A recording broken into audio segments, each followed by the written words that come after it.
And you're Good morning, you guys. Good morning, everyone. Happy New Year. It is 2019, and we are ready to get this year started with a lot of different things this year. So now that our Midwife Mondays are back on track, we did take off for New Year's Eve, but we are back now. So if you have any topics that you really wanted to hear about, please comment below, and we'll be happy to schedule them into our Midwife Mondays. But for today's conversation, we're talking about gentle cesarean births. And so let's just start off with, most people are intending to have a vaginal delivery. That's the goal for most people. Some people, though, are choosing to have a cesarean birth for whatever reasons, and that's totally appropriate. Or their birth doesn't go as they planned, or I guess those are the two reasons. One, you might have it scheduled for whatever reasons are appropriate for you, or the birth isn't going according to the plan, and then we divert and have to have a cesarean birth. So I wanted to talk a little bit on how we can make these cesarean births as positive as possible under the best of circumstances. So they don't always have to be stressful and traumatic. I mean, you can have a beautiful cesarean birth, and we want to give you some tips on how we can help you make that happen. So there's a trend, it's called gentle cesarean birth. And this topic came up today because one of our lovely mamas in our community asked if during a cesarean, can there be delayed cord clamping? And that's what prompted me to come up with this conversation today. So yes, if you are having a cesarean delivery, so if you're planning a vaginal delivery, many people, whether you're birthing in hospital or out of hospital, have a birth plan. And so part of the birth plan should be what happens in the event that we have to have a surgical birth.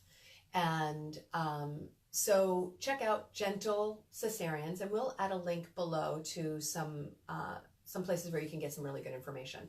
But first of all, when you're going in for a cesarean birth, you can ask that you delay the cord clamping. It is a possible thing to have. You can ask that the baby be placed skin to skin on the delivering person, right? When the baby's being born, traditionally we think about cesareans as you go in and your arms are on a surgical table, right? So the tables are very narrow and your arms tend to be out to your side, and you're not technically strapped down, but you do have some things happening in your arms, right? You have an IV over here, and the table is very narrow. So unlike a labor and delivery table or a bed when you're in the hospital, or certainly when you're at a birth center, there's not a lot of room on the bed. So you're on this delivery table, so your arms have to go somewhere, so they're often out to the side, and they have these little kind of like wings, and your arms are out to the side, and on one arm, you will most likely have your IV and receiving any of the medications that you need on one arm. And on the other arm, you have your blood pressure cuff. And generally behind you is your anesthesiologist and your partner.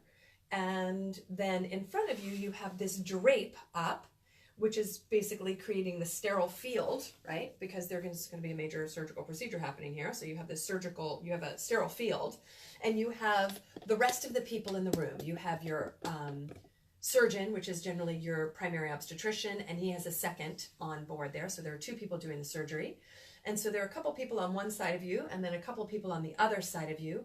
I have not personally had a cesarean birth, but I have been present at many cesarean births. So I don't have the physical experience of it, but I've seen it.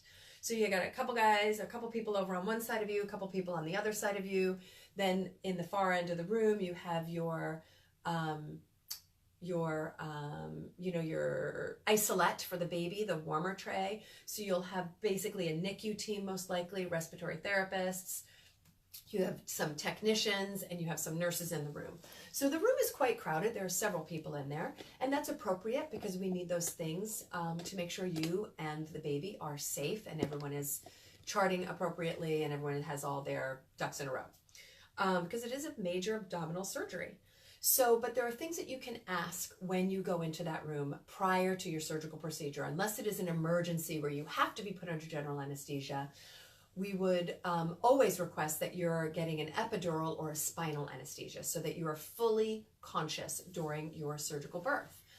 And when you're in there, sometimes anesthesia's behind you and he's dedicated, that person is dedicated to you to make sure that all your vitals are stable and that you're appropriately anesthetized during this procedure. Sometimes they will put some relaxing medicine into your IV just to calm you.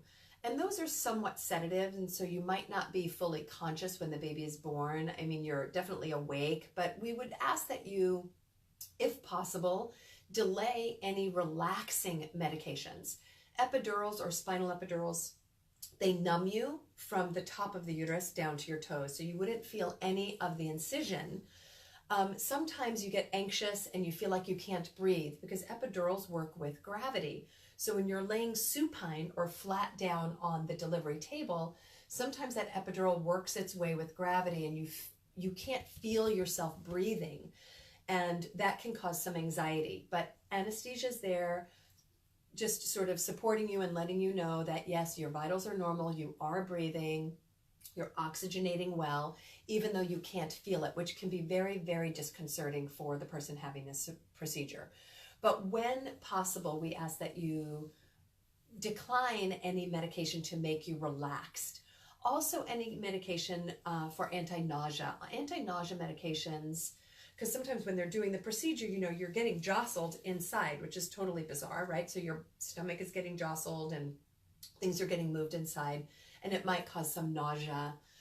Anxiety might cause some nausea. So when they give you anti-nausea medicines such as Zofran, they are primarily to stop the nausea, but they're also somewhat of a sedative. So when possible, try to decline those things unless you absolutely need them, because we want you to be very present in the room for when your baby is being born. So we ask that you just don't routinely get those things, that they be asked to you and you think about it and you give consent to having those relaxing medicines or those anti-nausea medicines. So if you're fully aware, they can begin the procedure, your partner is in the room, and once that baby is born, you can ask that the drape be dropped so that you can see your baby being born out of your belly. And we call those belly births, right? And they're surgical births or belly births. And you can ask that the drape be dropped so you can see your baby coming up, which is very beautiful. If you're squeamish, you don't have to do it, or they can put the drape to a certain level where you can't see your body, but you can see the baby being lifted. And then the baby can be tucked underneath the drape onto your skin, so you can have skin to skin immediately upon delivery, as if you were having a vaginal birth. Just now you're doing a belly birth, and that baby can still go skin to skin. If there are any kind of devices that are monitoring your heart, such as EKG stuff, which I think might be routine, I don't recall, but if you are a nurse out there or a doctor out there and you want to add some input into the surgical births, please comment below, because I think that for many women they do have these EKGs on, but I'm not so sure. So you can ask that those leads be placed in such a way that don't disrupt you from holding your baby skin to skin.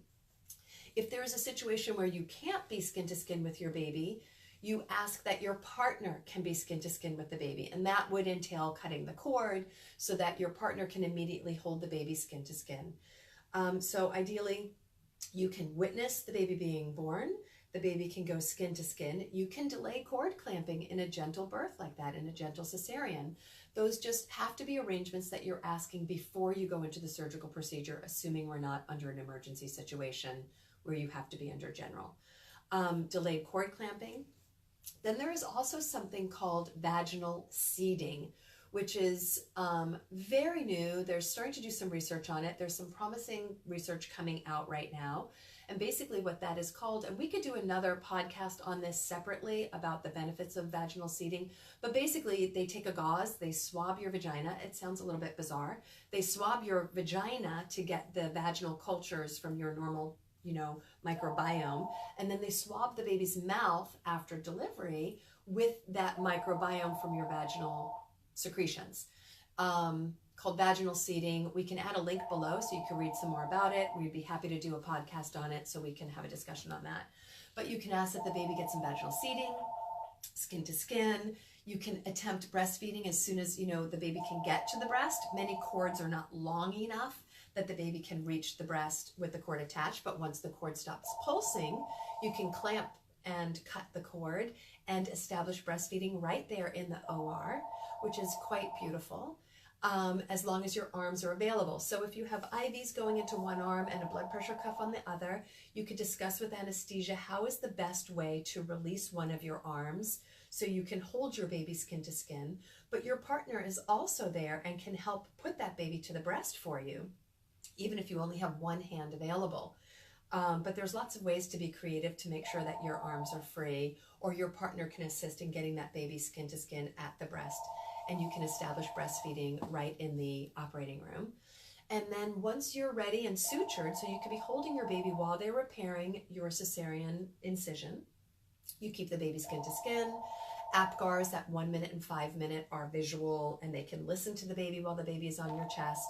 And at some point they will bring the baby over to the warmer, and your partner can go over, they could do whatever assessments need to be made, then that baby can come skin to skin again.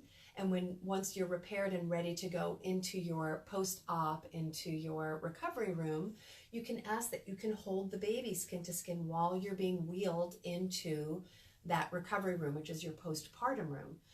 As long as the baby's, if you're on that gurney, because you're not going to be sitting in a wheelchair, you're on the gurney and the baby can be on you, blankets over you and your babe as you get wheeled into your postpartum room. You could delay the baths, all those postpartum newborn procedures that you've talked about, whether you had a vaginal birth or a cesarean birth, can be still maintained with that cesarean birth. So you could delay the bath, you can delay erythromycin, vitamin K, if those are decisions you've made. You could delay any shots. You can do all the things that you were hoping to do with your vaginal birth. Keep the baby skin to skin, and there you have it. And that's what's called a gentle cesarean. And I know with one of our local hospitals, they are doing those with the OB that we work with quite frequently. He's really terrific with offering gentle cesareans. And I think most obstetricians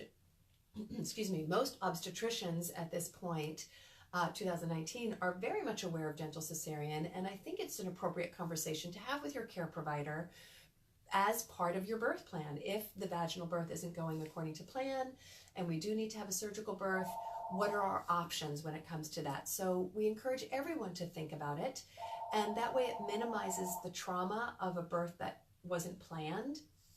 It takes some of the fear away from these vaginal, from these cesarean births, and you can have a beautiful delivery. The other thing is, once it's time for the birth to happen in the operating room, you can ask all the people present, all those providers present that are there to take care of you, to just reduce the chatter, no shop talk, and maybe you can choose music that you want to be played. You can ask that the room be as silent as possible during that surgical birth. And everyone be just mindful that this is a really sacred moment and your baby's about to be born. So even though you feel that the birth may not have gone according to your plan, it is still a beautiful birth. You're still birthing your baby. It is a belly birth. It is awesome. And you can have a voice in that operating room.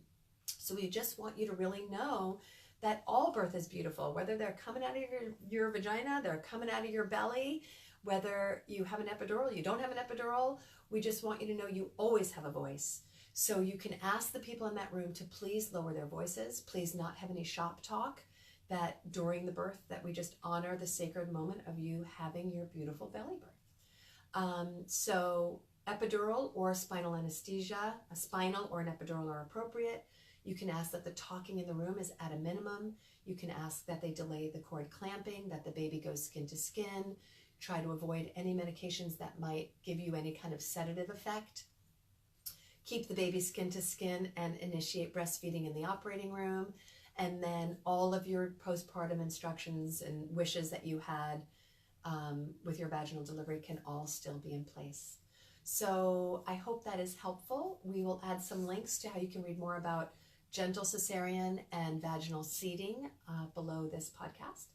And if you have any questions or concerns, you want to participate in a conversation, if I've said something that maybe current nurses and doctors have a point of view that you think maybe isn't appropriate, or you want to add and give us more information, we are certainly open to having a positive discussion about it. So I hope that's helpful. I hope your year 2019 is off to a great start. Hopefully this rain in Southern California is gonna just bring us some great green growth in the spring. So we're super thankful for the rain. And thanks everybody for joining us, and we look forward to continuing our relationship in the new year.